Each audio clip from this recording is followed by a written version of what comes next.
Because it's what? Feel like it's working. Happy New Year's. What else can we say? It's time for a celebration. It's time for a celebration. Hey y'all, it has been a wonderful 2024, and we are moving into 2025. And you know what?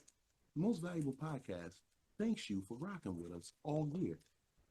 And we are here to say to you today, Mazel Tov.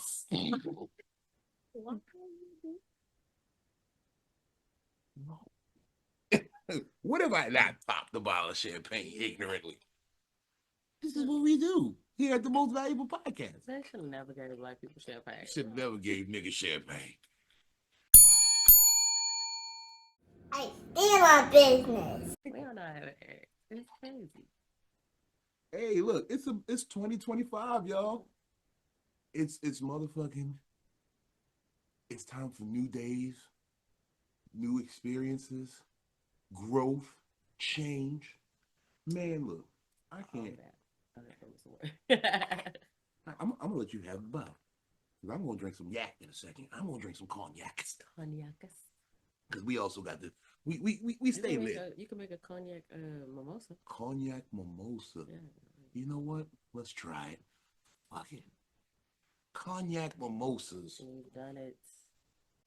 We got here. Okay, just a dash. There you go. A dash. A dash. A dot. A dash. A dagger. A dagger. Man, look. 2025 starts off a little sad, man. We lost Jimmy Carter. He waited 100 years though. You know, like his whole gimmick was, well, not gimmick, but his whole idea was he wanted to wait and vote for Kamala Harris. And let me see how that went. But that was he held on 100 years. He should have waited for something else. Yeah, he should have waited for like a reboot of The Wire or something. New season of Yellowstone. Yeah, he should. Different. But he lost episodes of The Sopranos. He should have waited for that. He shouldn't have been out here. It's a lot of things. There's a lot of things you could have been waiting for, other than, I mean, no disrespect to Vice President. Well, she's no longer she won't be the Vice President anymore. Not anymore. In what 15? No, 20 days. 20 days. 20 days. But in 15 days, you can file your taxes. So I know y'all looking for them W-2s. Y'all up there. Hey, my birthday is income tax day. If y'all want to send a little something to the Cash App right here, I like that. First of all, tax time babies are, y'all get carte blanche. Like, we get whatever we want. Between you, my sister, and my niece, y'all are all tax time babies, and I promise you. She marries. Listen, no, it's tax time babies. Y'all don't have a zodiac. Y'all are just tax time babies. Oh, money sign. Money is our sign. Money is our zodiac sign. But y'all get carte blanche. Like, my sister, even growing up, my sister got so much stuff because her birthday was tax time. Here I am, fall, and I'm like, I don't get you actually fall in a sweet spot though, like right before Halloween, right after back to school, so you could get a good gift. Just a little bit, but like my brother, no, his birthday is December 12th. It sucked. Yeah, Sagittarius, and that. Yeah. When you got birthdays around the holidays, parents find ways to just not give you gifts. Be like, nah, wait, just keep waiting. They say shit like, you keep acting up, I'm gonna take all this shit back. That's the favorite phrase after Christmas period. Like, I don't care when your birthday falls. That's why I used to break my toys the first day. You can't take this shit back, bitch. I can use it broke, but you can't take it back, bro. I already gotta send something back for Izzy because she got slime. Okay, hopefully Fisher Price don't see this, but she got slime in her Fisher Price like vinyl player. It's like it's cute.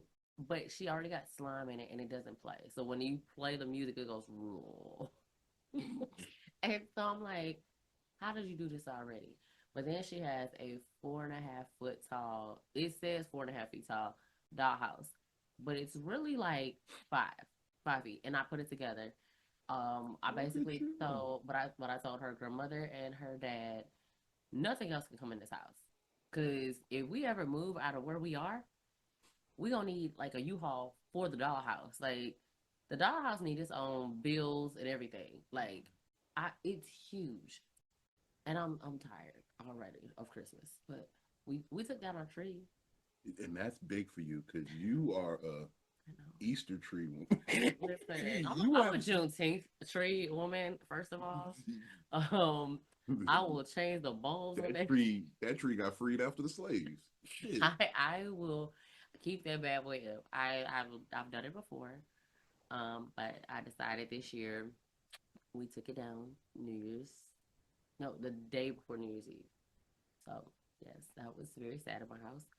Um, Why is that sad? You took down a tree at an appropriate time. no, it's supposed to stay at least until Martin Luther King Day. No, that's the latest it can stay. Not at least. That's the until. Well, look here, Grinch. I love Christmas and I love Christmas trees. So therefore, They love but I also donated mine this year. So well, never mind because Goodwill didn't have room for it. It's a 9-foot tree, so I had to trash it. That's why I want to be. I want to get so rich that I could just throw out a fully decorated tree. Start off, take all the sentimental ornaments off, all the keepsake ornaments, but then everything else go. Well, Just so lights, all that shit. what I did was I decided to let it go because it was like shedding. Like it's not like them old school trees. Like them old school trees, you have to like. That's how it was, but it starts shedding. Like my Christmas tree from when I grew up, it didn't start shedding until we hit like our 20s. So I never knew. And these are the artificial trees. Yeah, these are artificial trees. So I never knew like how trees like got old or whatever. So I'm like, I'm sitting here with this tree and I'm like, why is this shedding so bad? Well, that's what happens when it's like kind of dry rotted type stuff. But anyways, I'm getting a pretty lit tree next year, hopefully. So that's in the plan. That's what I want. Oh, that lemon water was good. Lord. Oh my goodness. Yeah. Fiji. Fiji. I'm getting used to these Fiji and these little upgraded, perks of being attached to a celebrity. I like the Fiji waters. The Fiji water is the truth. Yes, and thank you again. I have to say this again for allowing me to be able to be on stage with y'all for New Year's. Oh yeah, y'all look. That was cool. New Year's With look. Coco Brown, like Tonight we did a show with Coco Brown. We did 2 at the Virginia Beach Funny Bone. Yes. Hella crowd. Like I love it. Like I had a moment there for a second, but you were able to be a part of it, and it was really, really, it was dope. I'm glad you got to see what New Year's at a club looked like. I got to see that, and the idea of like people who want to come see comedy, and like the applause that I got, I was feeling myself just a tad. It's good.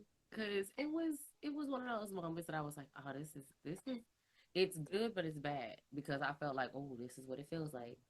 Now I want more. Now it's a drug, and this is the part of comedy that I've feared because when I've dabbled in it a little bit, but last night, like, or this night, like, but tonight, however you want, how do we, what is it, tonight, tonight's crowd, yeah, because it was just like they wanted to see comedy, but they did not mind seeing a new comedian.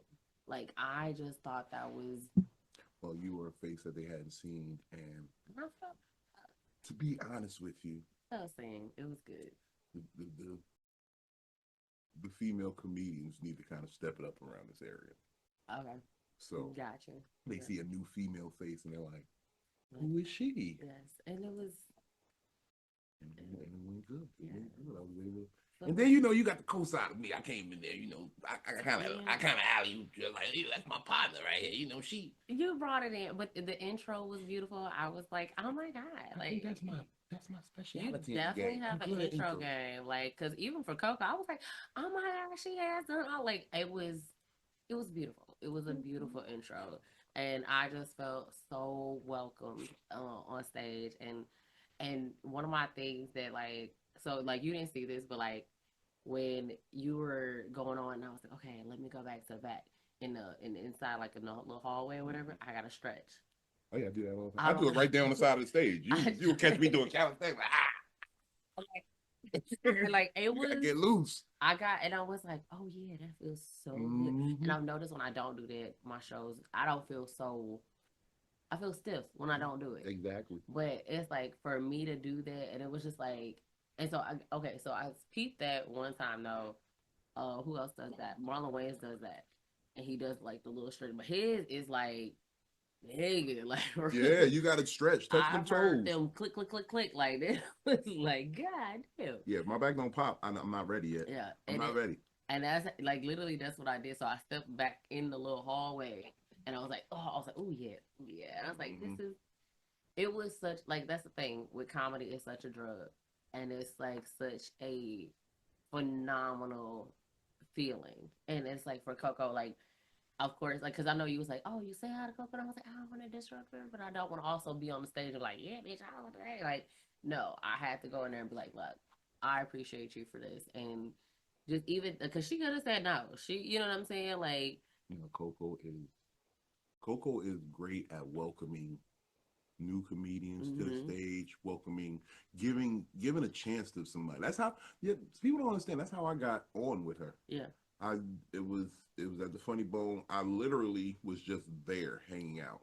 I wasn't supposed to be on the show. Wow. And she was like, "You want to host for me this weekend?" I was like, "I was just at the club. The show was about to start in like 20 minutes." And she was like, Host. Yeah. "It's only me and Will. You want to host?" I was like, "All right, shit." Yeah. And I got a weekend gig out of it. And then when she doubled back the next year, she was like, "Hey, Vino, come by real quick. I just want to talk to you about something. Come do some time." And then came by, did some time. She saw I was even sharper than the last time she saw me. And she was like, "You want to come to Denver next week? If you can get to Denver, you got a job." I said, I can. Yeah, what are you talking about? Yes, like I've been to Denver for less. Listen. Look, you know what? You know how many interstate miles I got with cocaine in the trunk? You know what? I cannot do some jokes. I cannot deal with you. But no, that's like, and even having the conversation with her because I had the like pleasure. Like when I say she's so cool, one, I'm so glad y'all was able like okay with me stepping in like helping y'all out because I felt obligated. Like first of all, any comedian that goes in a guest spot or just feature or anything, step in, help out. And I had no problem. It was a godsend, real talk. Like taking pictures, doing all that. I love doing. Honestly, but my prior to comedy, I was a photographer, so me stepping in and taking pictures is nothing. And I never feel like I hate when people like, I gotta take pictures. Like, no, bitch, yes, you do gotta take pictures. Like, look, and that's the best place to network and get the bill with the customers and the patrons, and do everything you gotta do. Just it makes everything smoother. And you build goodwill with the headliner that you're working with. And it was not. And I'm glad you did not. Like, I'm glad you're a person who did not take it like, oh, what's she trying to do? Like, no, I'm trying to help. No, I love it. Like at this point now with Coco especially, I understand that she knows I know the full assignment. So a lot of people get intimidated because they don't really understand the assignment when it comes to working with someone who's famous and you got a celebrity that you're dealing with. But I understand the assignment because there's a lot of hidden traps in the game that people don't really consider when they're pursuing this dream. Like, and so I don't get like, somebody want to come in and help, throw a helping hand in, please do, because you don't even know the conversations in the back. You don't know the conversations that me and Coco are gonna have at the hotel when I'm dropping her off, or you know what I mean, like, because most of the time that's what happens. I make sure she gets, like, that's part of the gig, making sure your headliner gets inside safely. Yes, I've literally done that though. Like, I'm such a person that likes to help out too though, because even shows that I have not got on stage on, I'm like, hey, y'all need me? Like, what we need? And people are like, oh, we got it. I'm like, well, shit, if you need me, I'm here. But that's a part of your representation, like who you are. And if you're sitting here acting like you're too good, like I honestly, I was so mad that I showed up late tonight. Like, it was kind of a battle because of getting everything done in no, Raleigh. You did it. It worked out perfectly because, like I said, the first show I ended up doing like 50 minutes. but it was like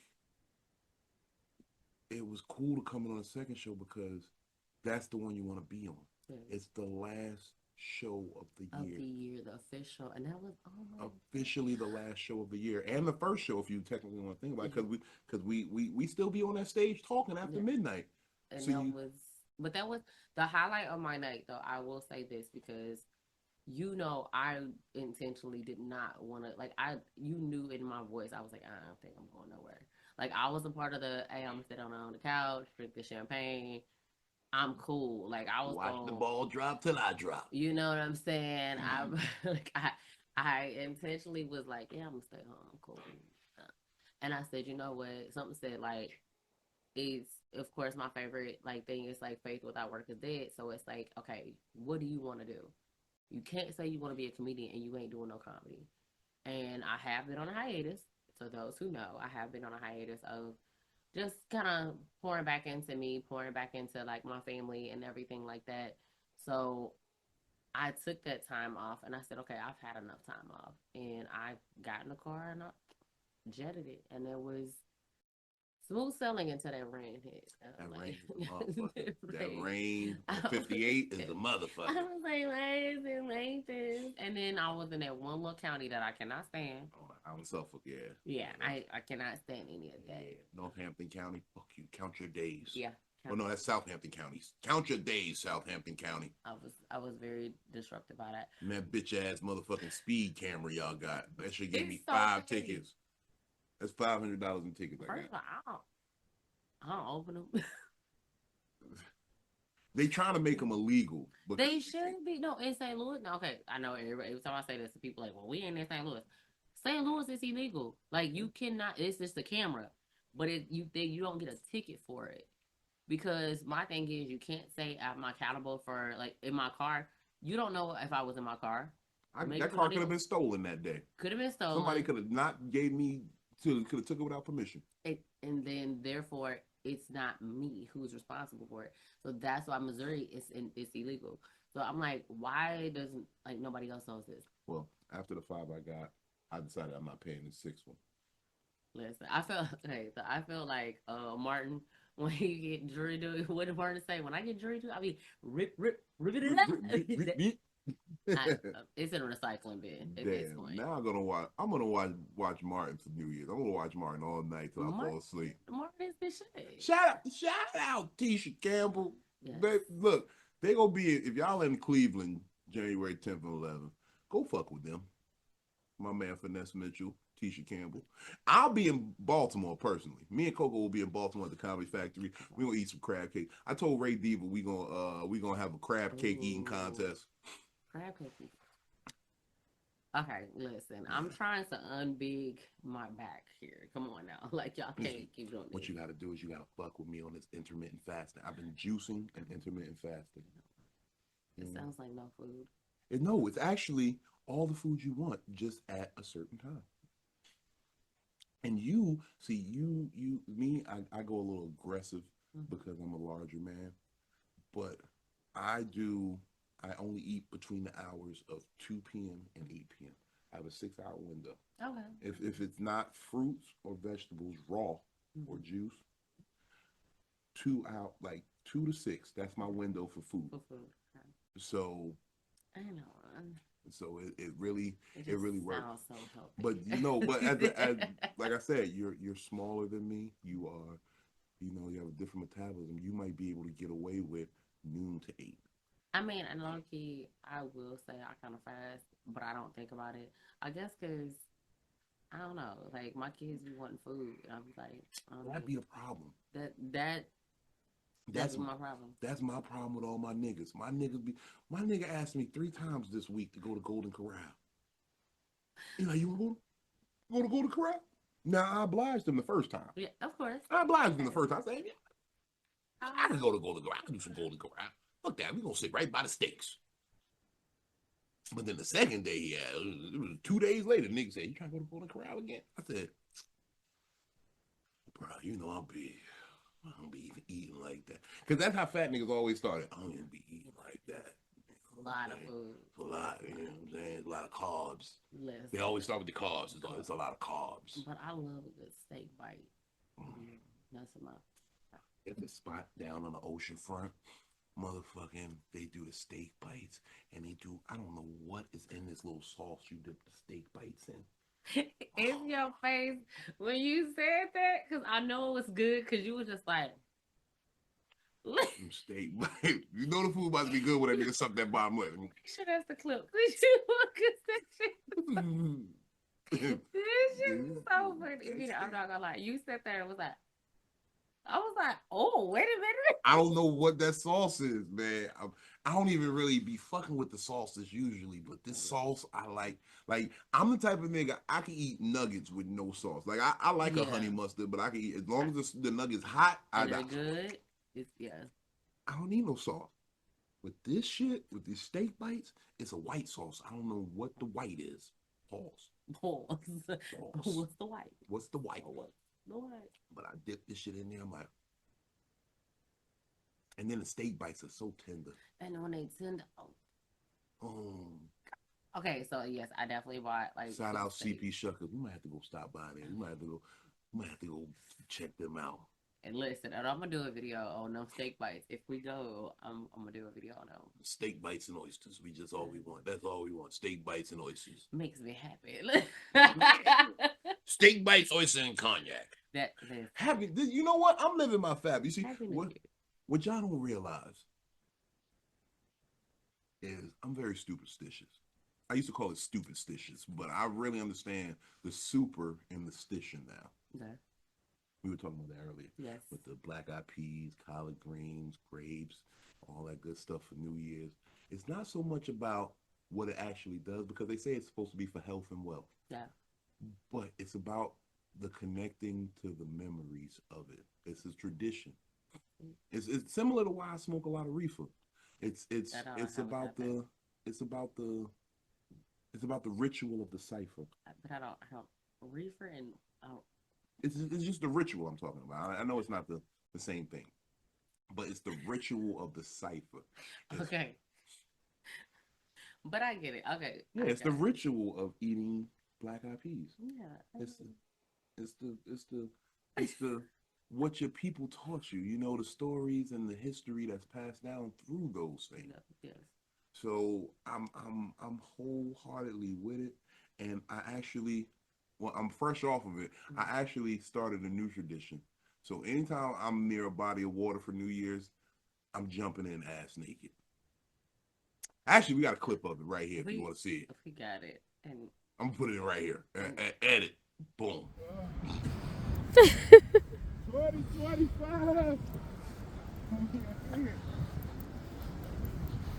You recording me? Yes. This is what we're doing now. I made you all a promise. I told you I'd bathe myself in the waters of Lake Minnetonka. Because I'm not bringing none of the bullshit from 2024 to 2025. We're washing all this shit off. I'm drunk. I am. But you know what? It is what it is.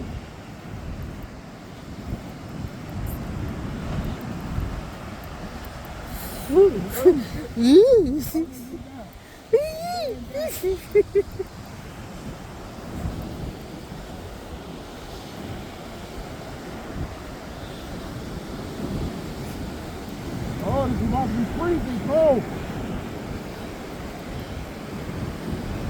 I thought I was playing when I said it. I meant it because I'm in my VictoriaSaidIt draw. You gotta put light on it. They ain't gonna see his VictoriaSaidIt draw. They'll see the VictoriaSaidIt draw. And I'm out here wild. Hold on, take my watch. I'm not gonna jump in the ocean with my watch.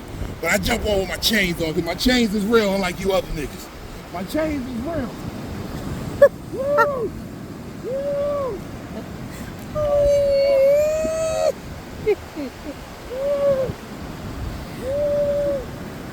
Oh my God!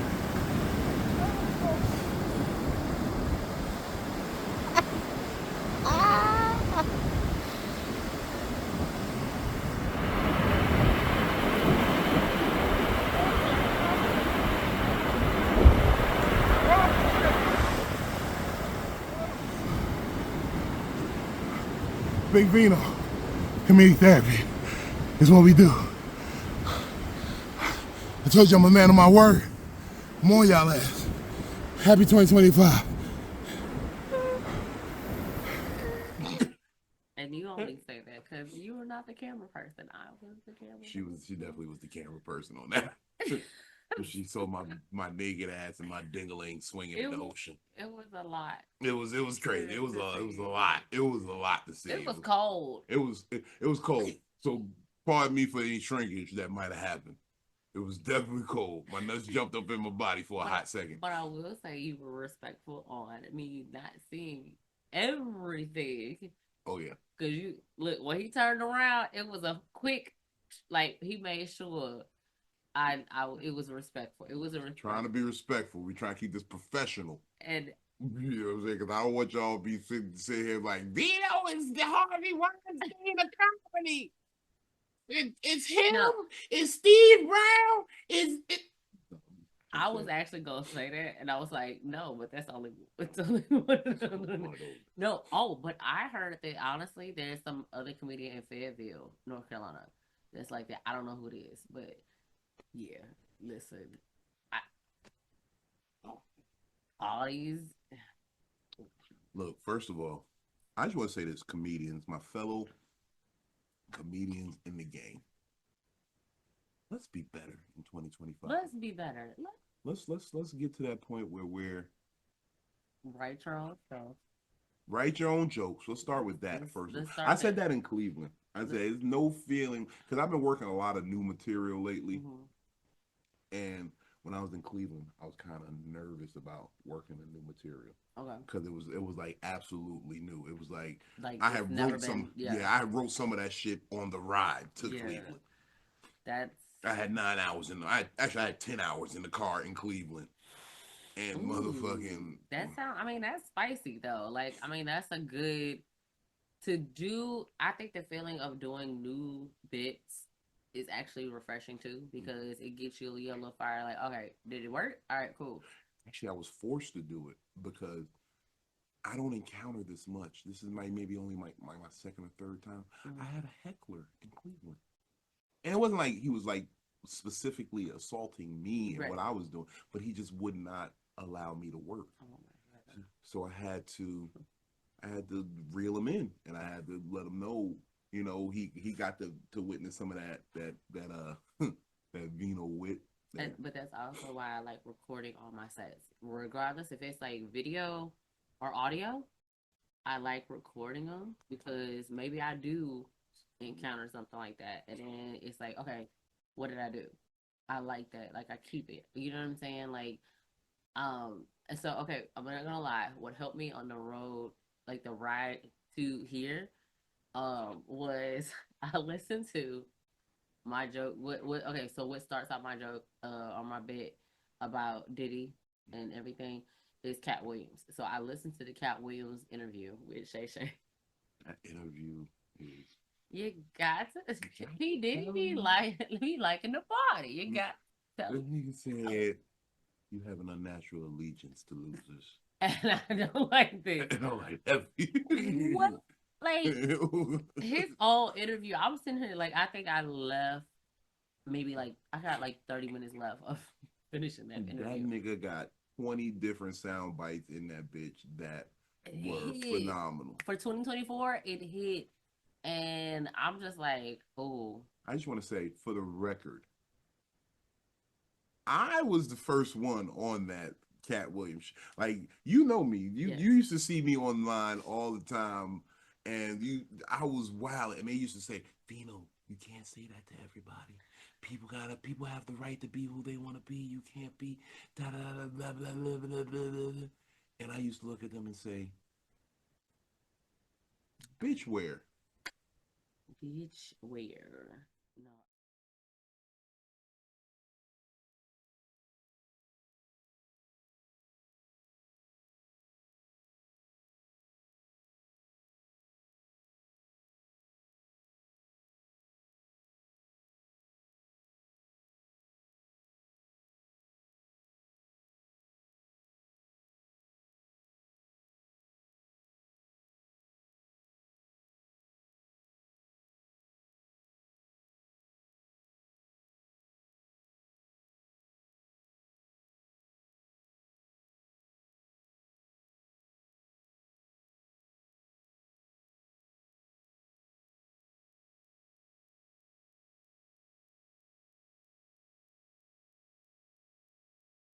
I hope y'all all, this is my wish for y'all. I hope everybody makes it home safely.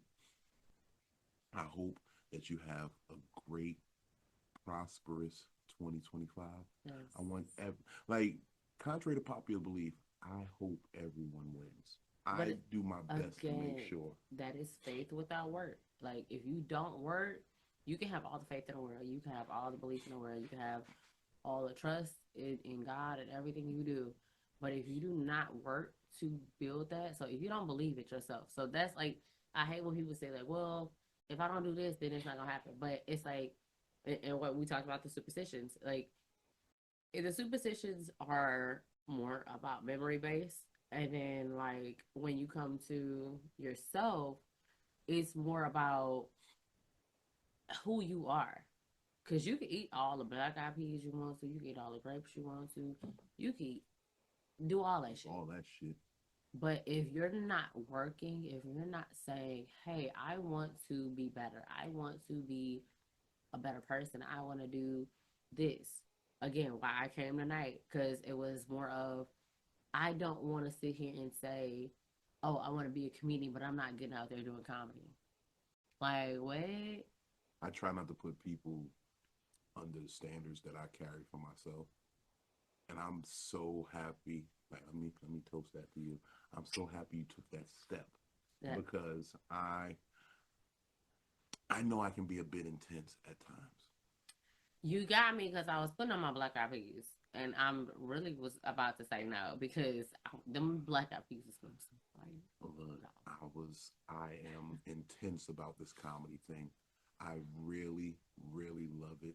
But am I funny though? Like, I'm gonna ask you on camera because I'm an asshole. Am I funny? Yes, you are funny. Yes, you are funny. You definitely. I smile when I watch this set. I definitely do. But I'm like, look at this motherfucker up here trying to be like me. But That's it's what I be like. so hard though to ask comedians, another comedian that's funny. No, because I'm gonna give it to you, because so the way we worked the last show of the year. So if you come on to what's called a 2-man show, that's what me and Coco usually run. It's just me and her. Yeah. I'll come up, do my time. She comes up and I set it up. She knocks it down. That's how we roll. So what ends up happening sometimes is when you have a 2-man show that's like that, I'll come out first. If we get a guest spot, I'll come out, do 5 just to start the show, and then introduce the guest spot. They'll do 5, and then I'll come back in and do my time and finish it up, and then bring Coco on. When I come out and do that, now I'm gonna apologize to you first and foremost. Let me just say this, because it was not an intentional attack. But what I generally do is I lay it on thick that first 5 minutes. You did, yeah. That first 5, if you can follow me after a first 5, I felt it. It's hard to follow. It's and you came in wonderfully. I can honestly say that, like, you, like, I'm egotistical. I'm not gonna say you destroyed it, but but you matched my energy very well. Yeah, of course. You definitely mirrored my energy. That comes from this thing right here, this platform, this MVP. We know how to work with each other. Hey, we actually got a show coming up together at the Playhouse. I just wanted to like recognize that, like, you have a heavy heart shirt, and I was just like, that's like really cool. It's pretty cool. I like it. It feels good. It feels good. My nipples feel good under it. Oh. Shout out to the bakery too for the distressed denim hat too. I like this. This is cold. I was looking at that and I was like, oh, I'm gonna steal that later. But steal my distressed. So if y'all see me with Cleo braids and a distressed denim, y'all know what it is. She stole my shit. That's what it is. And if you can get it back for it, there's a reward. Listen, you gotta catch me first. Catch me if, what do you say? Catch me if you can. If you can. Okay, Leo. You know. Frank Abernathy Jr. I don't know why I remember that man's name in that movie. You definitely remember that, because I was like, where is that from? I was like, that's definitely the movie, but definitely the movie. I like, no, because like I said, I used to be a criminal. So when he was scamming the whole country, and first of all, I want to say, Frank, shout out to you, because you actually passed the bar without studying at all. Like, you didn't know nothing. You just read the book and said, you know what? I got this. I want to be that person. Because they still to this day think he cheated. But he said, no, I really just read the book and that was it. Took the test. And I passed. Wow. He said, I read the book in 2 nights and I took the test and I passed. Hopefully my oldest daughter can read the driver's license test and get her driver's license. Look, I'm about to start my own little driving school for the criminally inclined. I really just want that. You don't understand. I have been a parent for 20 years. I just want my oldest daughter to drive. Like, drive me to Starbucks, nigga. The family needs you, nigga. Drive. Shoot.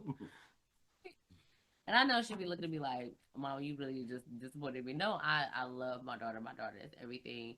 Especially my oldest daughter. Oh, no. It's almost done anyway. Yeah. More. Okay, there we go. But, like, I just want my oldest daughter to drive. Like, that's really the plea here. Cancel that bitch. I buy another one. I love saying that. That's how I feel about my daughter. No.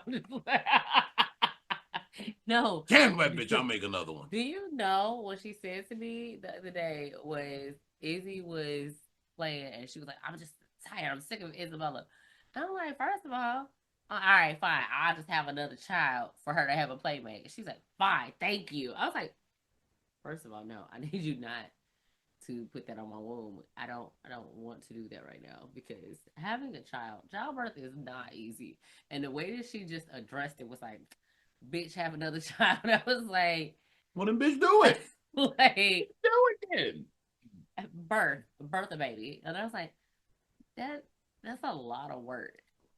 And it is a lot of work to get back down to the size that I want to be. Somebody got to do the work too. You got it. The humping and pumpings. The humpings and pumpings. I said I'm gonna do something like that in 2025. I don't know though, cause okay, but I felt like I said fuck, and I felt like I said fuck a lot tonight. I said it's okay. What's the second show? See, what happens is the second show. I said fucking second a lot. The second show, you kind of gotta. You see, it's not what you say, it's how you say it and how you introduce it. You dig what I'm saying? Yeah. And like, cause I go into a very sexually heavy set sometimes myself. Yeah. I like certain people I can get away with that. Like Coco don't mind when I just. But I dress it up classy. I don't start with the fucking and sucking. The fucking yeah. I start with the let's talk. Let's hey, I'm high. Yeah. I'm funny. I'm high. I'm silly. And then next thing you know, you like, this nigga talking about pussy. How do we end up talking about pussy for 15 minutes? Yeah. No, I will say this. The crowd tonight was blissful because and that's my word. I like blissful. Blissful. I like that. That's a good word. Because this crowd was ready for just anything. But I will say it was a crowd that I enjoyed. I definitely enjoyed it, and it was grown. But I have a bit that talks about my stamina in my sexual life, and I love the reaction. That went good. That went good. I love how that goes because it was a lady who was older than me and was like, 45 minutes. Like, I was like, first of all, you nasty hoe, and that's how I should have addressed it. But I'm thinking about that stuff now.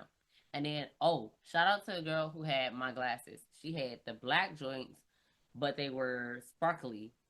So shout out to everybody pulling these glasses off, and they looking fire in them. I've seen those. I was like, oh shit, Victoria got those glasses. Let me. And tip to you, motherfucking whack ass comedians.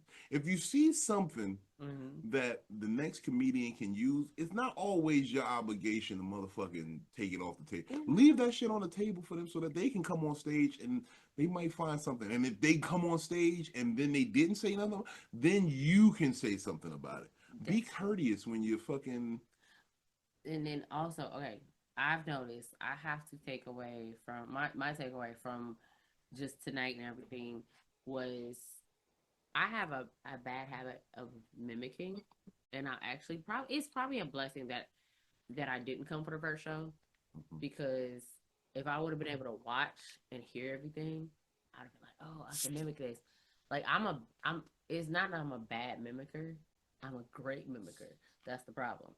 I will mimic your cadence, your style, like, and it's not that I want to copy you. It's just Right.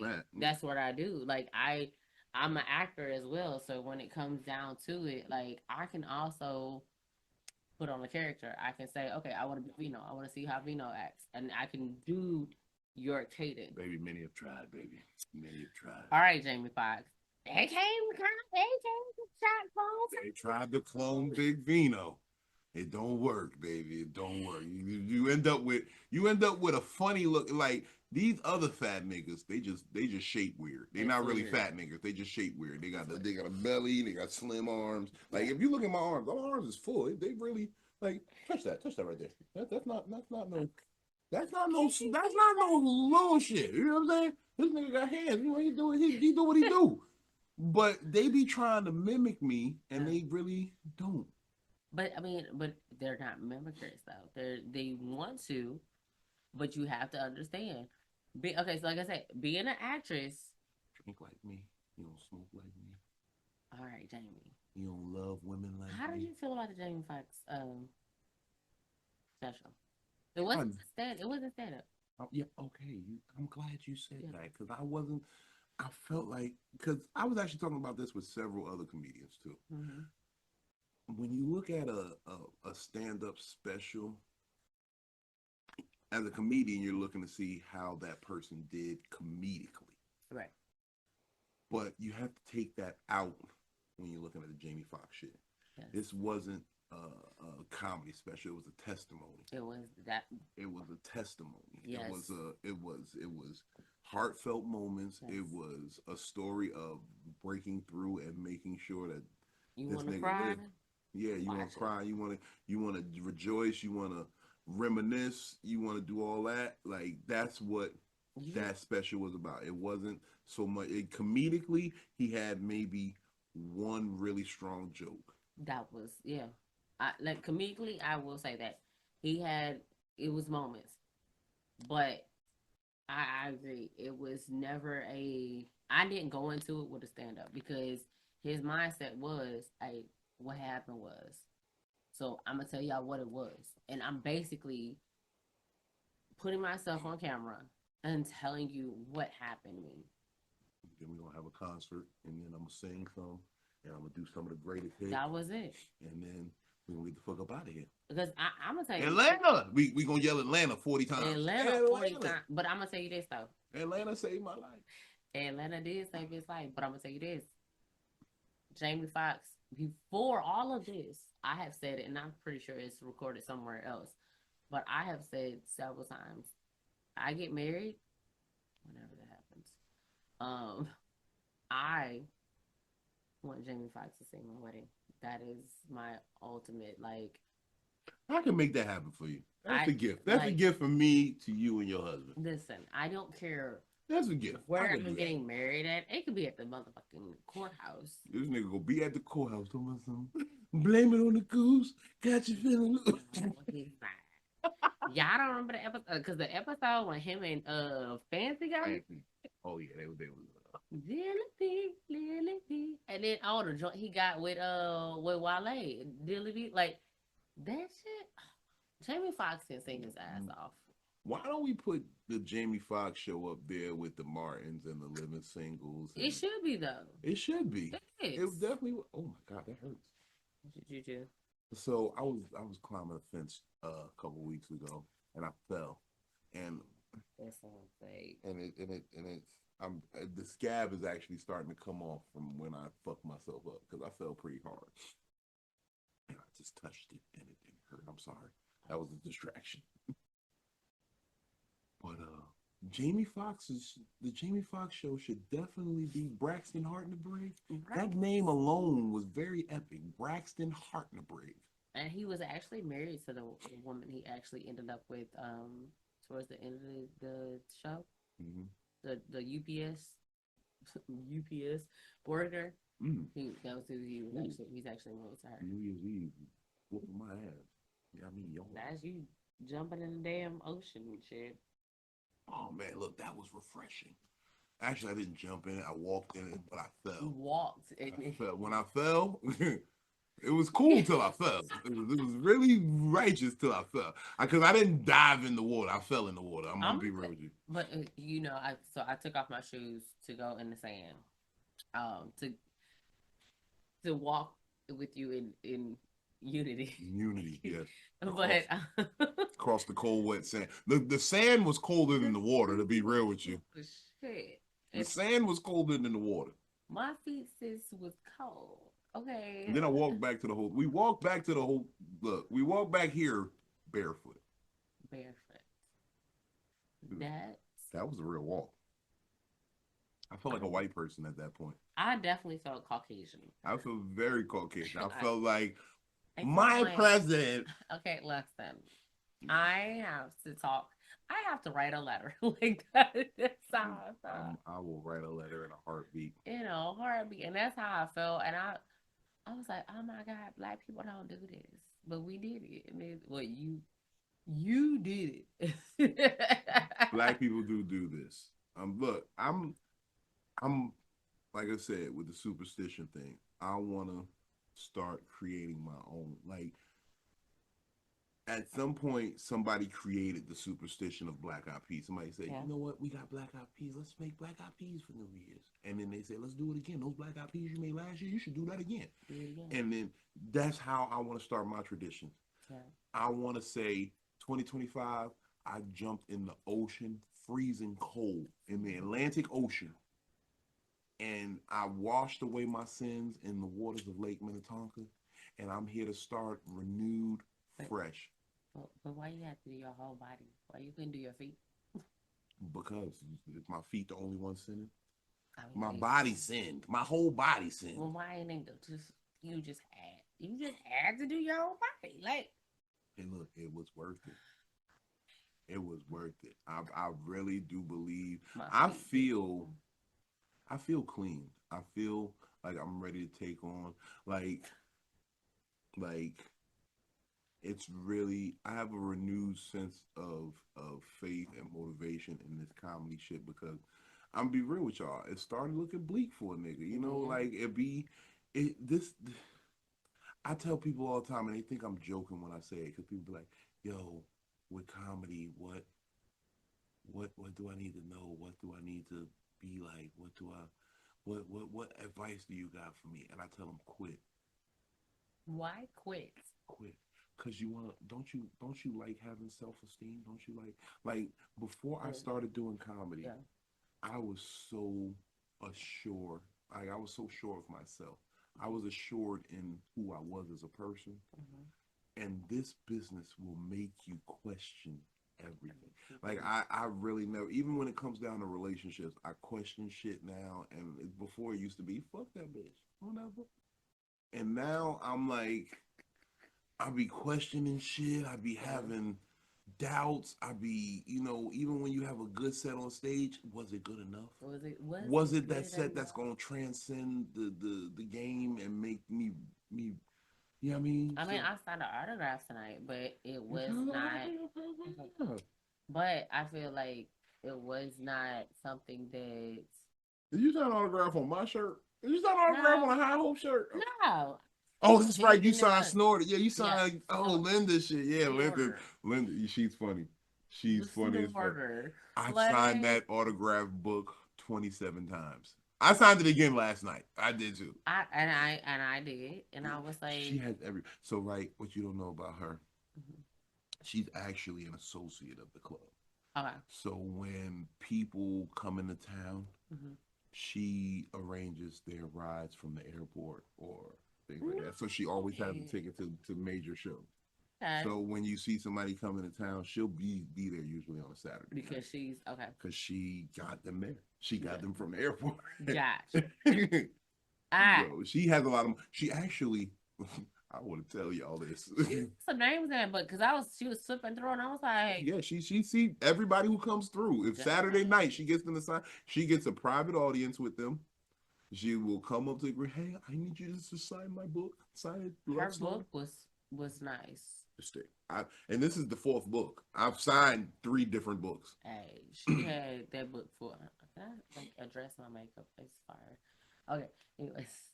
You alright? You on fleek lip. or whatever? Lip is killing. No, but she was funny, and then like she had her like 2025 glasses. Like we're really in 2025. She wanted to take me on a cruise. Yeah, I just want to be on a cruise. That is. I Look, remember this conversation, and I remember she wanted to she had a couple dollars. I remember the details of this. Look. Y'all people be thinking I'm not. Look, first of all, I'm a very high class gigolo. You're gonna have to spend a couple dollars to fuck with me because I'm gonna show you a good time. And she was willing to. She said, "I'll give you $5,000 and take you on a cruise." Ooh. And I said, I thought about doing it for a hot second, but then I said, "Nah, let's not mix those business and all that other shit." She tried to get me though one day. she right as I was signing over, she said, "You ever been on a cruise? You ever been on a cruise?" She said in that deep raspy voice. She said, "You ever been on a cruise?" "No, don't worry about him. He'll just watch." I said, "Ma'am." Oh my. Yeah, I was shocked when she said he'll just watch. Because that was the guy who took the picture. Man, he has a lot of pictures of me. Pause. What you been doing? What do you think? Pause. I'll be standing in the lobby of the club. You sure? I'm positive. For all of them? All of them. Every single one of them. I didn't take the cruise, remember? I wanted to. Eh? I wanted to take a cruise. Look, no judgment here. You'd have heard me on the Disney cruise next to you, then you would have known what was happening. Okay, then you. Listen, that Disney cruise is probably the best cruise I've ever been on my life. But I feel like people without kids should take their cruise. People with kids should take their cruise because so they have a kids club. The kids club is where you push your kids out, and they go there and they can hang out for up until like I think 11 o'clock at night. That's dope. You know what I'm saying? So you can literally so I did it with Isabella one time, and she had no problems, and she was like there for like an hour and a half, 2 hours, and I don't recall how long I really had her there, maybe, but I had fun without a child asking me any questions for maybe 2 hours. Maybe. That would be the part about kids. If I can get them to not ask so many questions, like, because you know the worst question a kid asked me once? Why you fat? And that hurt. That makes you have to do some soul searching. When a kid look at you like, why you fat? You ever look at your kid pictures, the pictures you post for you as a baby, like a kid? You look like you was that kid too. Like you asked them questions. I definitely did. That one picture when I got like, it looked like a Domino's jacket. When I walk up like, it's like, question. Why are you ugly?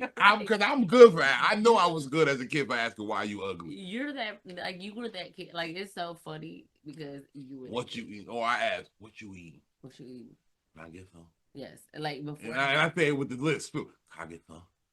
Can I get some? It's the list for me. Can I get some? But I like honestly like when I see like it literally a face you just did was your kid picture, and it's just so funny because every the little bow leg and everything. I'm like, nigga, you was a badass kid. I got pizza. Was you a badass kid? I was. I just used to do shit for no reason. For no reason. Look, when you really break it down, it was logic behind what I was doing. It was broken logic, but it was logic. Like I tell everybody this one all the time. So my mother made some baked chicken, right? Mm-hmm. She used to always do baked thighs. She did thigh chicken. So one day we was waiting for dinner. And she made the chicken. She baked the chicken. Chicken was booming. It was looking good. You know how you you make it and the skin get crispy when you bake it. I ate the skin off of all the chicken. I don't know. It was sitting on the counter. It was smelling good. I was like, is it dinner time yet? And I just ate all the chicken skins off of every. It was like 8 pieces of chicken. I ate the skin off of all of. She whooped my ass. She whooped my ass. I would have too, because my thing is, do the chicken. you just look like you just did badass shit. That's why I joke I do is real. But like, look, I want to love you, baby, but I'm not skin off my chicken in love. And that is real. That is you. Especially not a Popeyes. Oh, Popeyes though, like listen. They should just do a batch of chickens.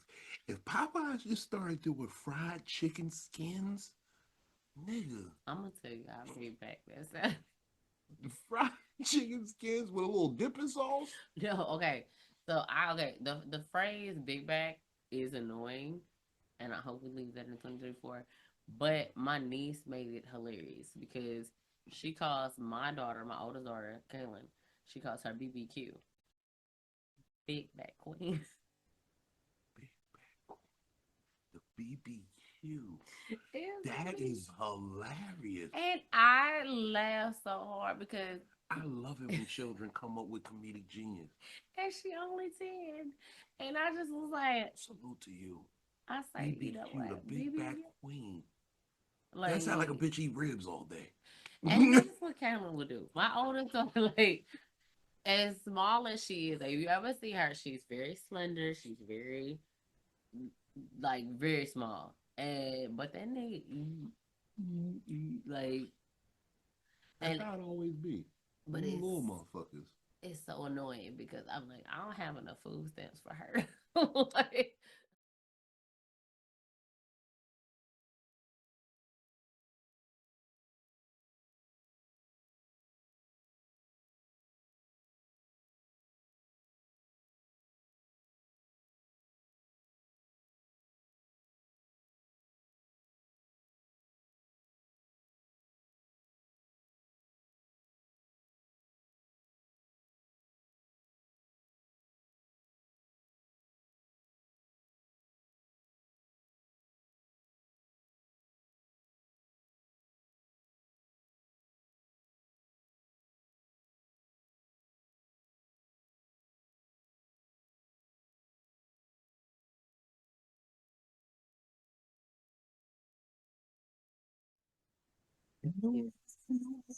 are you doing that? New Year? No, it's the same old me. I actually am rededicating myself to stunting on you niggas.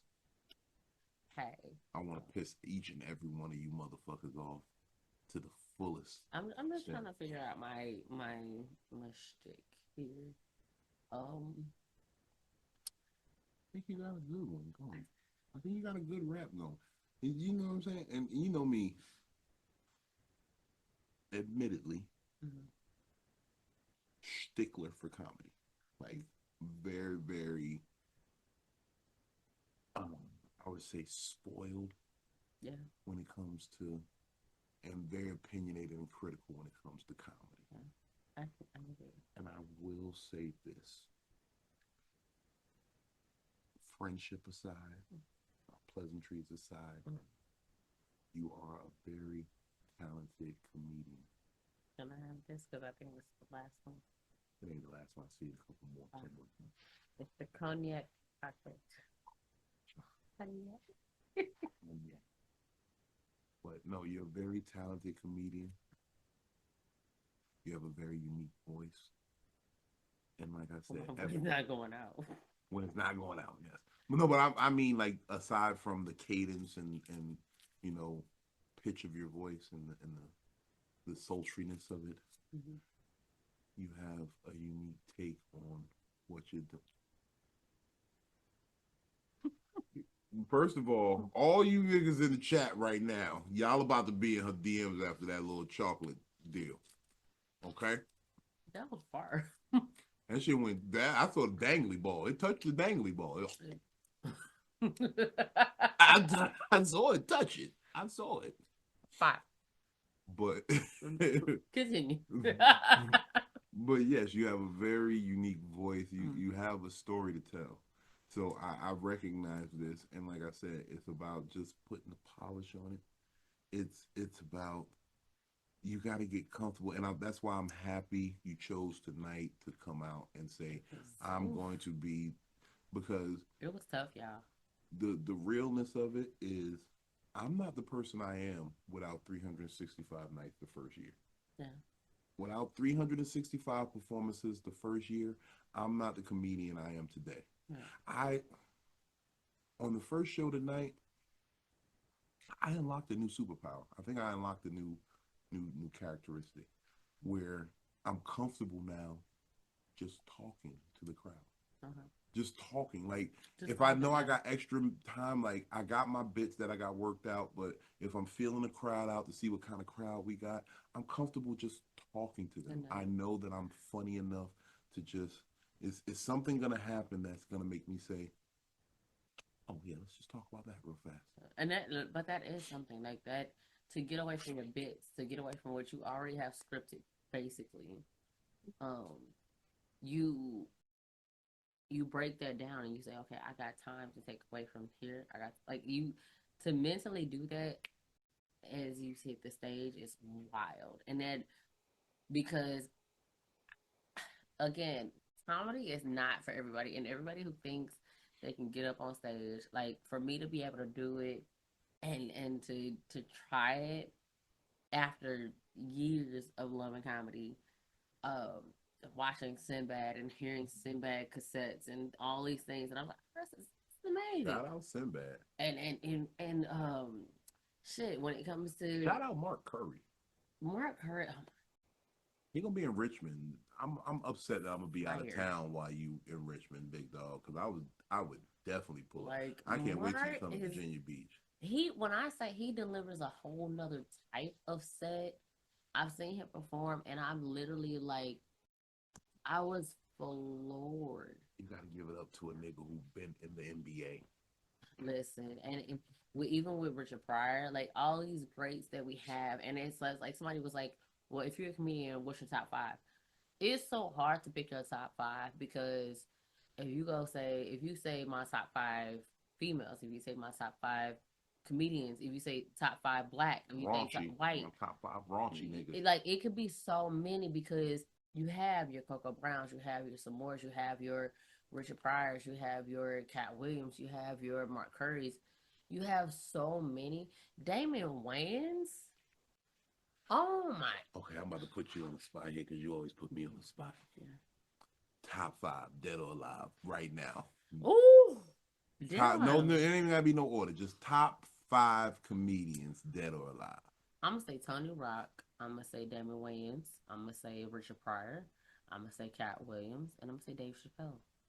That's a good top 5. Like, but unfortunately, what I don't like about that list is there's no females, because if you have to rank them, is females. Personally, we fit in between the gaps, and if female, that is true. In comedy, females more or less balance out the show. Because you got Adele Givens, you got some more, you got Coco Brown. Like, wait, like, you have to fill them in and put them in between that. Like, Thea Vidal was a beast on stage. God, you know who was a beast though? And she's only known as by Felicia.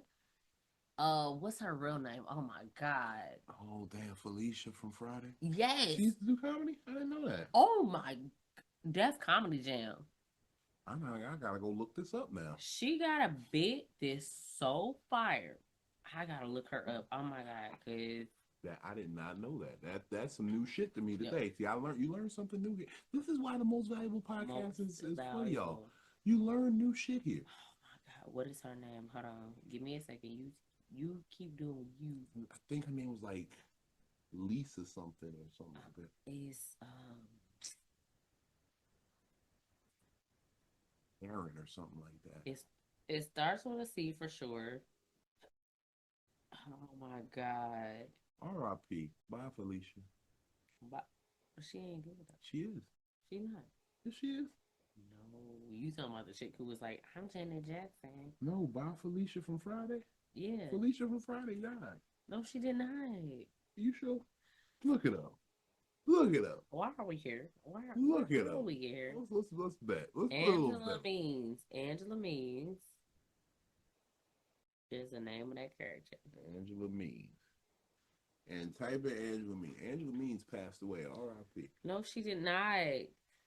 She has a whole functioning. This actually. Don't let this light skin fool your ass. Cause I'm the wrong nigga. Okay, Angela.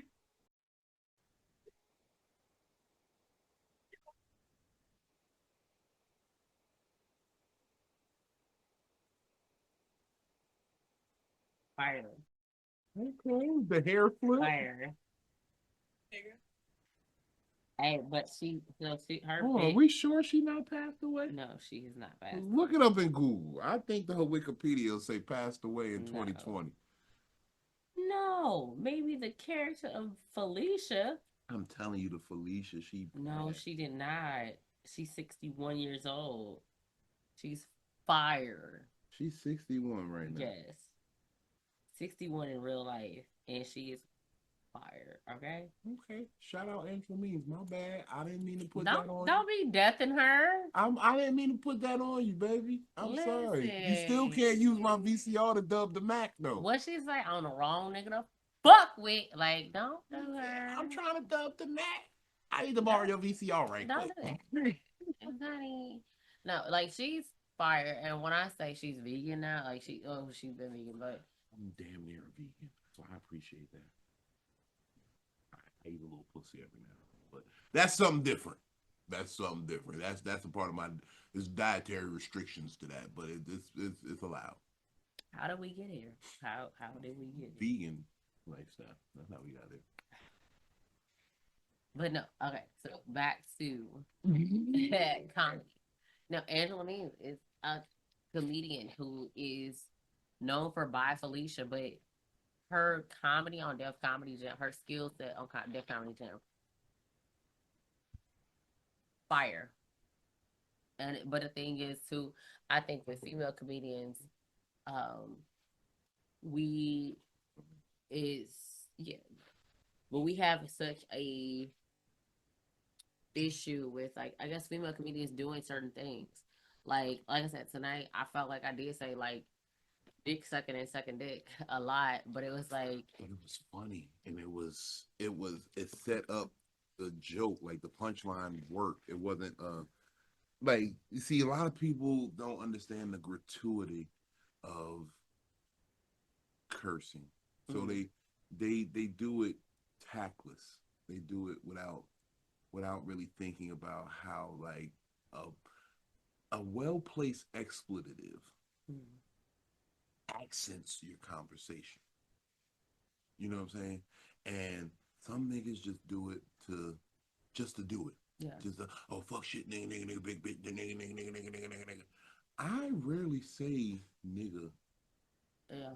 in the conversation. Like there's a few jokes, but if I use the word nigga, it's specific. It's because it's like coming back. okay, You're gonna so, hear it again. Yeah. so you know this bit very well. When I say the virtual deacon nigga. Yeah. Now, when I first said the virtual deacon nigga, I said it and I wasn't really thinking about it when I said it, the virtual deacon nigga. But I had an OG in the game. And I'm gonna name drop right here. I'm not one to name drop usually, but Talent. When Talent heard that bit and he said, the virtual deacon nigga is crazy. Don't ever change that. So now I gotta do it. Say when the OG say don't Talent ever says it, change and that. And for Talent to be the one who says, He said the virtual deacon nigga.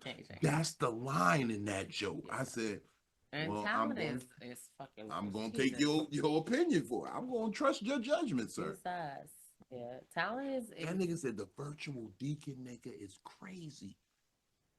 virtual deacon, nigga. That's it.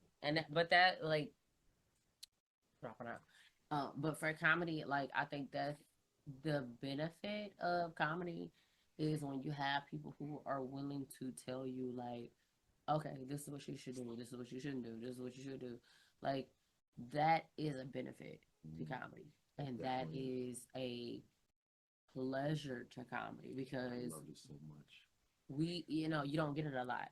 And then with Coco, Lord, but with Coco tonight, like I felt like you don't get a lot of females who are willing to say, "Hey, did you have fun? Did you enjoy yourself? Like, did you?" Love her so much. Like she didn't have to do none of that. And then, but again, I loved like to embrace y'all and be like, okay, y'all was the main people, and I was able to help y'all out, and it was such a breath of like, okay, I feel like I've paid my dues. Like I feel like not necessarily my comedy dues, but I felt like I'm working with y'all to say if I'm around, I'm helping y'all. And that is a big thing. Like you gotta be like my advice to comedians, and I it's weird because I'm a comedian who's been around for about now for years. I'm a toddler in the game. I'm an Isabella in the game. But for me, I feel like don't be afraid to help out, and that is mandatory. don't be afraid to help out, and don't be afraid to ask if you need to help, because you could sit there and be like, I don't know what, did nobody said anything, and it's like, why didn't you just step in?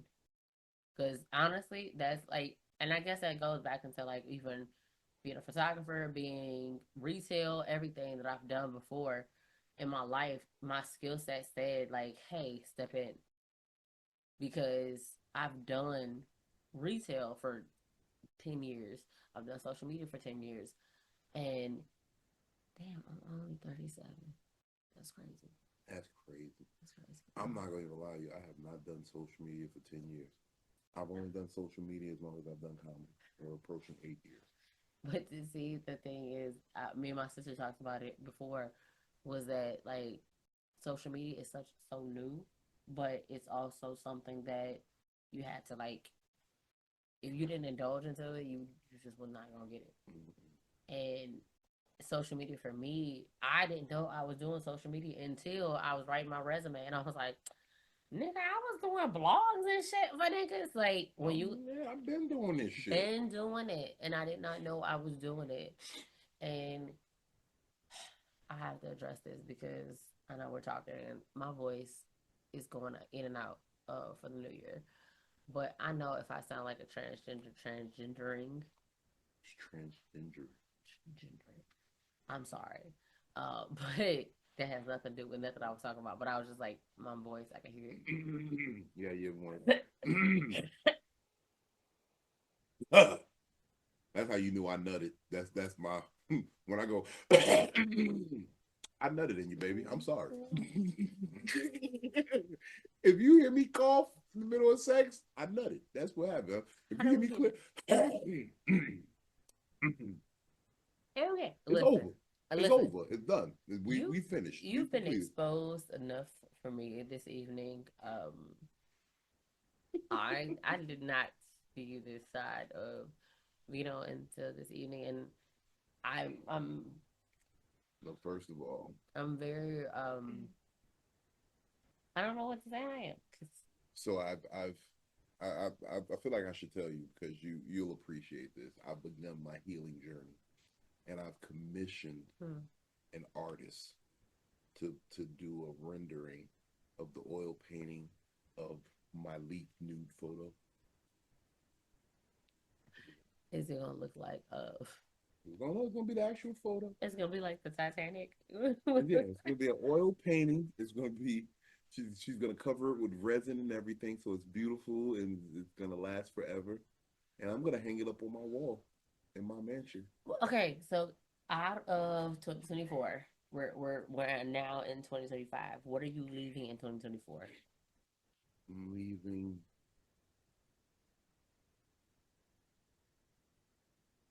Long list, I see. It is a long list. It's What a Trump lot. be doing? It's it's a lot of shit I'm leaving in 2024. I'm leaving the self doubt in my talents.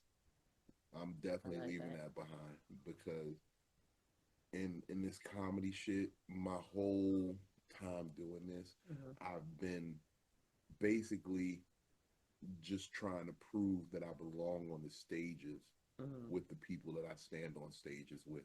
Oh, okay. And now I know I belong there. Yeah. I know I belong there. I know I've had. I hate to name drop this, but this is the name dropper episode. So, right, Clint Coley is a good friend of mine. We talk a lot. That's where we actually met, at a Clint Coley show. And then Coley's a daddy now. He's a dad now. But Okay. R.E.B. Shout out R.E.B. Shout out Clint Coley. Congratulations, brother. But Clint and I had a conversation maybe 2 years ago. Okay. It was after the first time he saw me on stage, and we spoke. And you know, like I said, I'm cavalier. I'm very opinionated online. I don't mind getting. I'm very confrontational at times. And he told me, he said, "Bruh, there are those comedians, and then there are those comedians." And he said, "Bruh, you belong up here with us. You belong up here with us. You have that talent, you have that skill, you have that voice and that charisma that puts you up here. Embrace it, bro.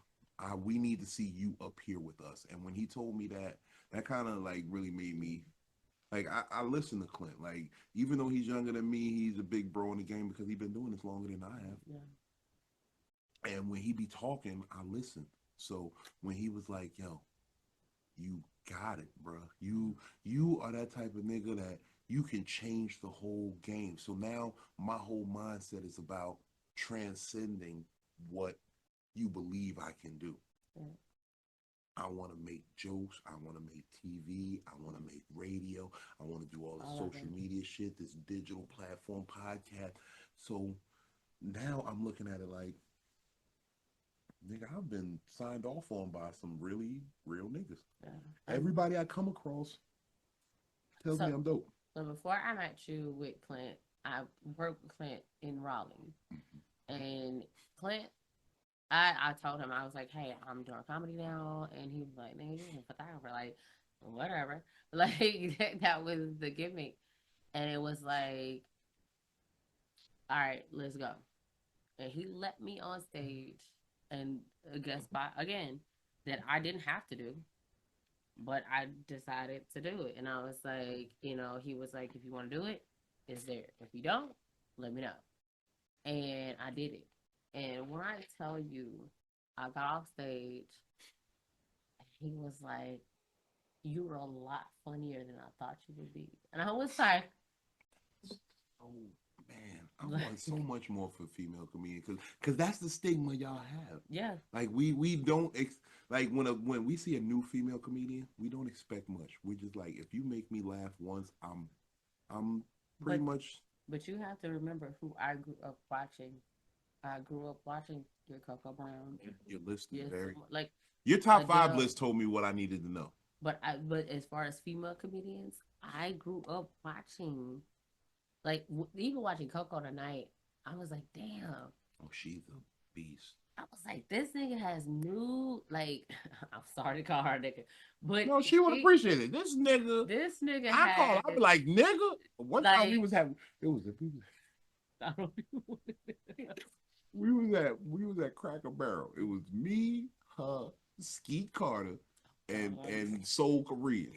We was eating breakfast. We was in Memphis. We was just sitting there chilling. We was laughing, and Coco wig slid back, and we was just laughing. We in the middle of Cracker Barrel, her wig slid off. It was fucking hilarious. We didn't say nothing though. We was just we niggas. Like watch the wig slide back. Like, you know me. I'm like no. I was like this. I was like. But no, like, her humor, her light, like even watching her, like I said, tonight watching her, I was like, oh my, like it took me back to Def Comedy Jam, watching her comedy, like watching her and her cadence and her everything, and it was like, oh my god, like that's why she's a goat, like Exactly why she's because a I can't like I feel like when they say top five, it's a robbery because you have to put in female comedians in there, and you have to like you have to put in your Coco Browns, your Samara, like you have to put in just hell. We see Angela Mee, like Angela before she was Felicia.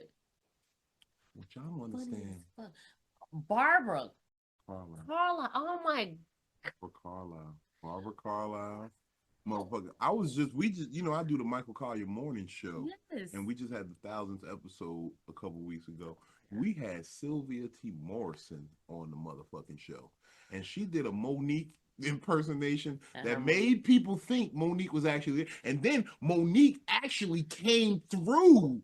And people still thought it was Sylvia. They're like, that's Monique, that's Sylvia on the line. I'm like, when I say Sylvia is fire, because her impersonations are that's what I like when I did even my impersonation for Cat Williams.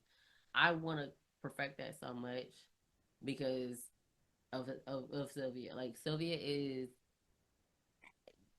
like if you don't know about Sylvia, you crazy. You need to do your research. Crazy.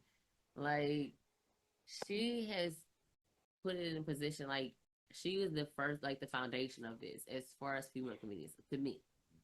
That very much so. Off top, she to me. I love supporting y'all. I love supporting ladies. Like even down to like people be like, "Oh, Vino be rocking Victoria Said It shit all the time," because I rock. I got that's money green. It's money green. I had to do it. It was weed green. I've been because they don't make.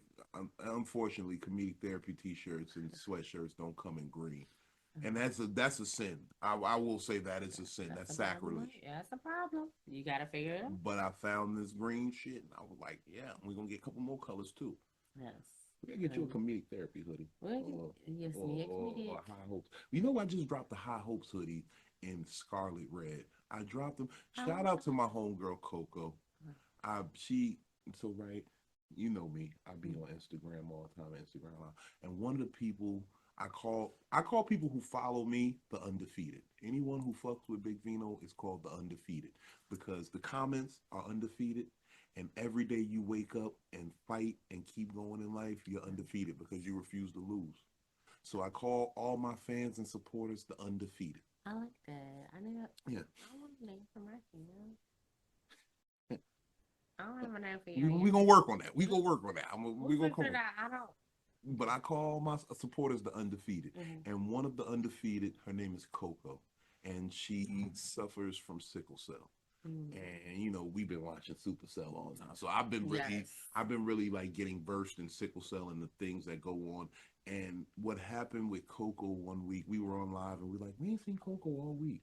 And she was in sickle cell crisis. And what actually happened was she had to be put into an induced coma. Jesus. Now Coco is like real true, like undefeated, like pulled up at me on shows. We done smoked blunts together. We done talked. We done had Atlanta was lit because of Coco. She brought mad people to the show. Wow. Okay. So I love Coco. I love her to death.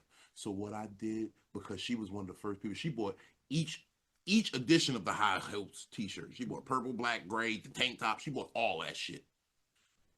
So I created a crimson red fuck sickle cell hoodie for her. And if you buy that hoodie on ComedicTherapy.xyz, some of the proceeds go to sickle cell research and helping those with sickle cell.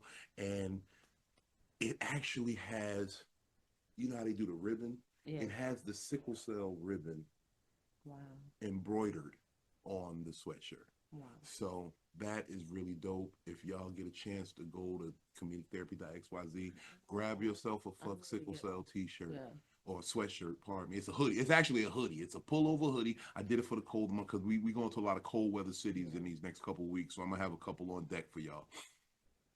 But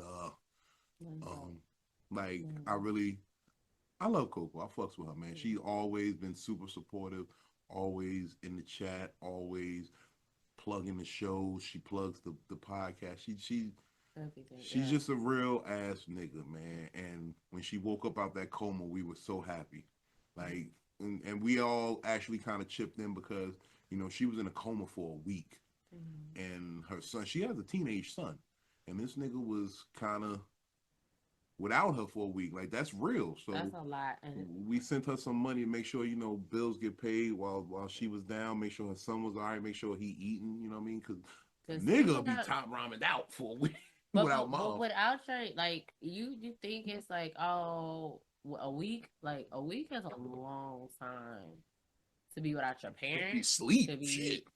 Period. Like, and I just, when it comes to sickle cell, I think it's one thing that we don't recognize, because we like, oh, black people, some black people have it, and we don't recognize it. And then for Coco, I feel like with us, I feel it's just. And this is not Coco Brown. This is I said, it's another Coco who fucks with us heavy in these IG streets on the platform. And like, but to see it, and like I have a friend a close friend who's sickle cell anemic, and she goes through it, and her and my sister went out to Vegas and she had an attack, and I just feel like, you know, she was trying to hold and be tough, and it's like, no, we need to stop recognizing it as, oh, black people need to be tough.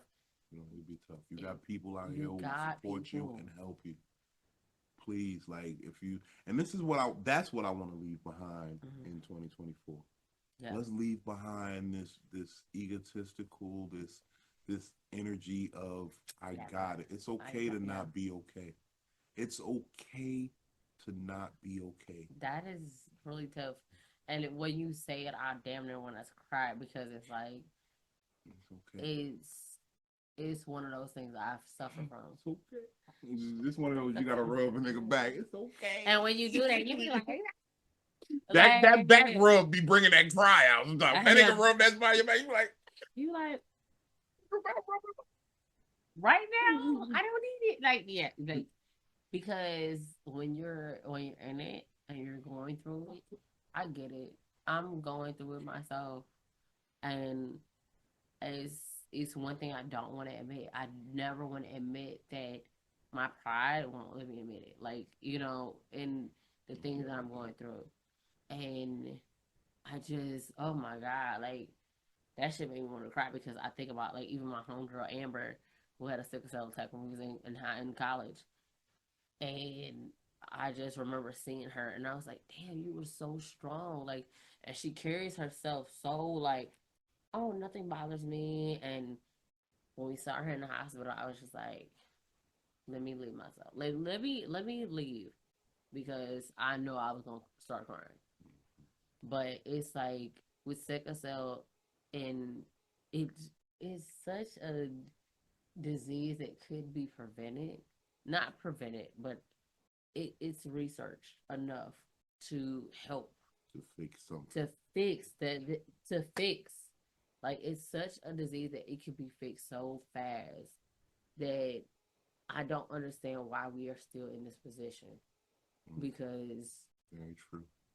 It's literally your cells, everybody's blood cells are a circle, but now sickle cells are like a sickle, like they're pointy. So when they're going through somebody's blood who has sickle cell anemia, I feel like it hurts. Did you see it on the website? What? The sickle cell. I had to actually look up. Like, I had to get the because, you know, the ribbons are very specific with each disease or each cause you're putting a ribbon on. So the sickle cell ribbon, it looks similar. Like, there are versions of it that look similar to the AIDS ribbon. Yeah. But if you get the actual sickle cell ribbon, it has blood cells in the ribbon. And so if you that is actually in the embroidery and the texturing of that. And wow. So it's like it actually has blood cells, and it's like it was hard to find that and make that work on the actual the sweatshirt. And for, like I said, for sickle cell, that's something that Black people, we know it exists, but we don't understand it. And Waiting for a sickle cell person to be a super cell. yo, Where's Supercell season 2 I at? need season 2 because season 2 it glorified the idea of sickle cell, and people did not. The people forgot about sickle cell. People forgot about, oh, that's actually a disease, and It's real business, isn't it? I'm not done. I'm not done with it. I'm not. In 2025, I'm gonna put you away. Put me away. Don't put me away. Put me where you need to put me. You know know what I'm saying? what? In the ocean. First of all, I washed my sins in the waters, in the cesspool of Virginia Beach, not the waters of Lake Middletown, the cesspool of Virginia Beach. and that's where you gonna leave them. So I'm leaving all my worries there. Okay. I left all my troubles there. I'm not taking the worry into 2024. Faith and worry don't exist in the same space. That is true. Faith and worry cannot exist in the same space. Water Diddy? Did you get in? We wouldn't Cosby you with the water. No, the Cosby. I've been loving that Diddy joke been hidden with the whole. Why am I tingling, Mr. Diddy? Why am I tingling? Are we like Diddy? We're going into the new year, and Diddy is still in jail. He's working to get out, but him and Russell be they are. I think they know that there were phone calls made to Russell in Thailand. Diddy was trying to set up his little escape plan. It's looking real ugly because Diddy has applied several times For bail. And he's trying to give up. He gave up his kids. He just was like, He said, "Look, you can take Justin's passport." like they can't travel. My kids cannot travel. What? You telling me? You're like, Dad, why I can't go nowhere? Because you touched some bitches. And here we are. But the crazy part about all of this, and this is what I really find bad about the Diddy shit, and it's just where I have questions as a human, as an American, as a recent taxpayer. We're charging Diddy with all of these things, but we have not charged him with any of the assaults that he did on Cassie. We're not charging him with any of the things that we've seen on the camera footage. Yeah. And that's what disturbs me. They trumped up a lot of different, like I say, I tell jokes about this sex trafficking shit, but we're charging for sex trafficking, we're charging for all these things, but we've not said, this man threw a vase. He kicked her in her face when she was down on the ground. Mm-hmm. That shit is in itself like a heinous act. That's it, yeah. We're not charging him with none of that, though. We're charging him with possibly taking women out of the state. Because he didn't be wanting to party. You got to tell him no. I did. Got to tell him no. I almost told him yes one day. I ain't gonna even lie to you. I almost told him yes. For 50 mil? For 50 mil. I was just gonna do it just to be there. You know what? For 50, I would have done it. It was the 2000 VMAs. It was Sean P. Diddy Combs, Jay-Z, Beyonce was there, Nelly was there. Don't put Nelly in there. No. I'm just kidding, just joking, guys. I wasn't there. I was there, but I was in a different capacity. I was selling cocaine then at the time. I wasn't. What I got going on? What you got going on? So with January, we're in January. We're in January of 2020. January. Is St. Louis folks like to say, we like January. I got a show on the 31st, and that's at the Playhouse in Jacksonville, North Carolina. That's a good show. I heard That's a that good show. headline on that show is The pretty headline dope. show is That nigga, crazy. wow, I heard that boy's a fool. Well, that nigga, that headliner is you. But, and I was like, that's fire. So They might even want us. You know, they want us to do a live episode of the podcast from the Playhouse, right? I think that's fire. I think they really want us to sit down and do a live recording from. And I'm in negotiations with them about that. I told them we can talk We about can it. talk about it. And I can't guarantee. You know, I have to talk to my co-host first. I have to make sure she's game for it, because what'll end up happening is you got to facilitate, you know, hotel arrangements for both of us. You know, we need a room. We need shit on our ride. Grapes. She needs her grapes, green grapes. Yes. I'm a red grape person. I like red grapes with seeds in them. I need champagne. And champagne. We definitely need champagne, because these episodes definitely do not function without champagne. Champagne is necessary. Like, we could have all the yaks and tequilas in the world, but I am the best of my best with champagne. Champagne for my real friends, real pain for my sham friend. Listen, we're gonna listen but don't judge. We were outside more when Drake was doing music. I'm just gonna say it. And mark this, because I told y'all several episodes ago, I said y'all are gonna feel this when Drake doesn't drop any hits for the next 4 years, and y'all just, because Kendrick is trying to he's trying to prove me wrong. He keeps dropping albums because he wants us to be satisfied with what he's doing as opposed. But can you keep it up for 15 years straight? And I listen. I like Kendrick, but Kendrick ain't got dumb hits. Like, Kendrick ain't got the club hit. Like, if you play a Drake song right now, I could tell you where I was in a club. Possibly, it depends if I was on like Four Loko or Hennessy.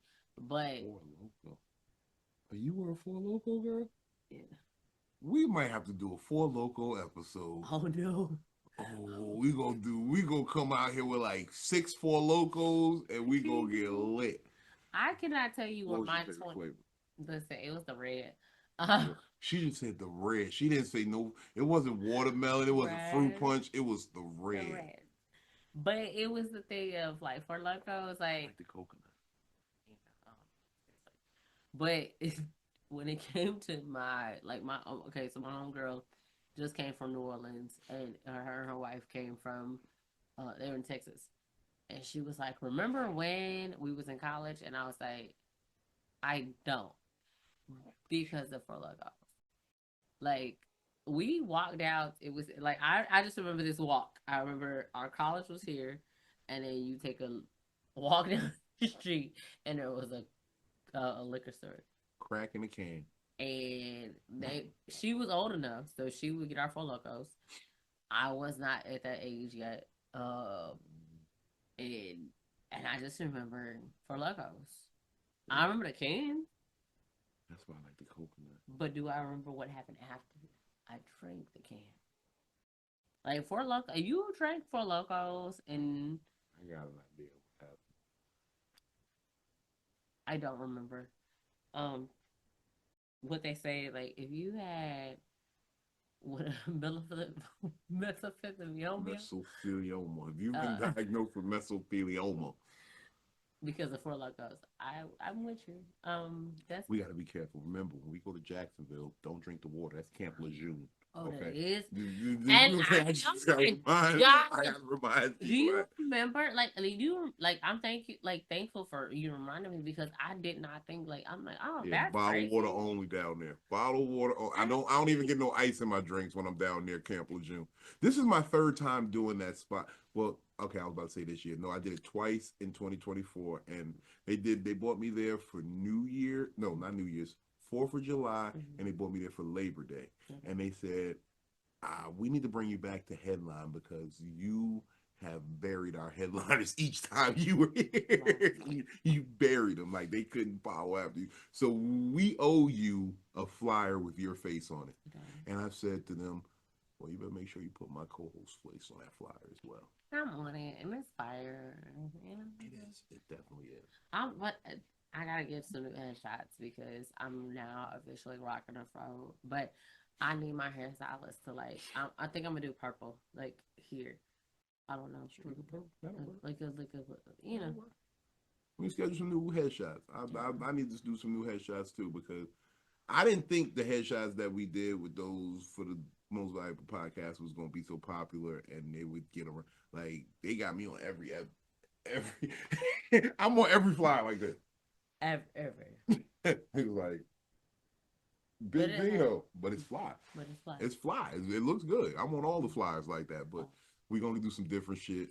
We're gonna get some more headshots. And I got my man Art. My man Art said he gonna do some headshots for us. So Yes.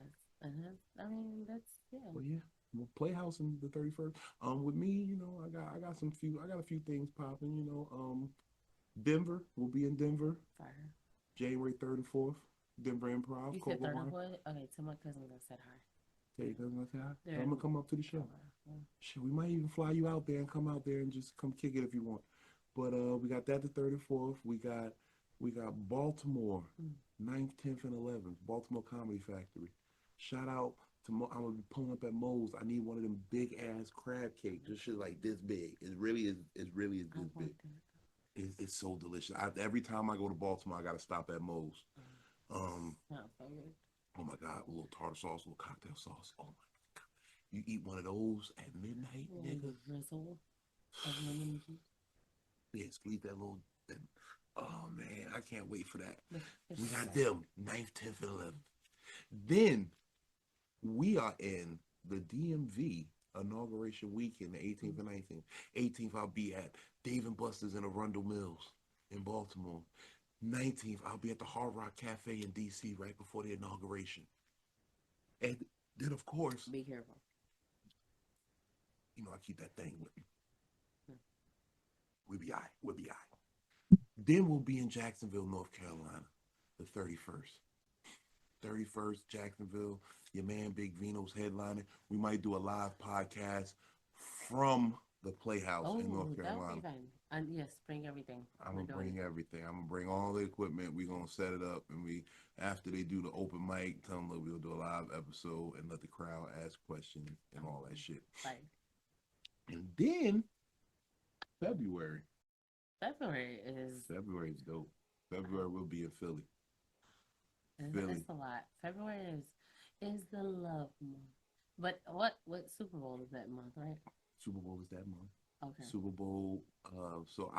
Fortunately, the Philly date will be after the Super Bowl, and if the Eagles win, hopefully the city will calm down by then. No. But we out there. Me, Michael Collier, we got some shit going on out there, boy. We gonna do 5 shows. Oh, we even got a Sunday show out there that night. Oh, shit. Yeah. In Philly on a Sunday is gonna be popping. Matter of fact, last time I was no, I can't say that. Last time I was in Philly was with Mope and JJ. We had a good time. We went and got cheesesteaks afterwards at Gino's. But the first time I really did Philly heavy, again with the homie Clint Coley at the exact same club at Helium. Nice. And it was dope. We went to Blind Barber afterwards. We did a wristbands only over there. Yeah. And Blind Barber was dope. So I might have to hit them again. And I'm gonna even have Sis with me in Philly. Sis said she gonna take the ride. That's the only reason I took the Philly gig, because I told Sis I was gonna take up to Philly. She gotta go do some things. I said, fuck it, let's just take the ride. I can get some work up there. That's the good part about this comedy shit. Now that's why I'm so happy about this shit, because I can literally say I can make my schedule around comedy. It's things that I need to do. I can say, hey, if I'm gonna be in this city, let's find some work we can do. And it works. That's fire. I really appreciate that. But look, keep looking for us, man. ComedicTherapy.xyz, VictoriaSaidIt.com, VictoriaSaidIt.com on all platforms, Big Vino Comedy on all platforms, and y'all are tuned into the most valuable podcast. Like we appreciate y'all for fucking with us. You know, it's always a ride.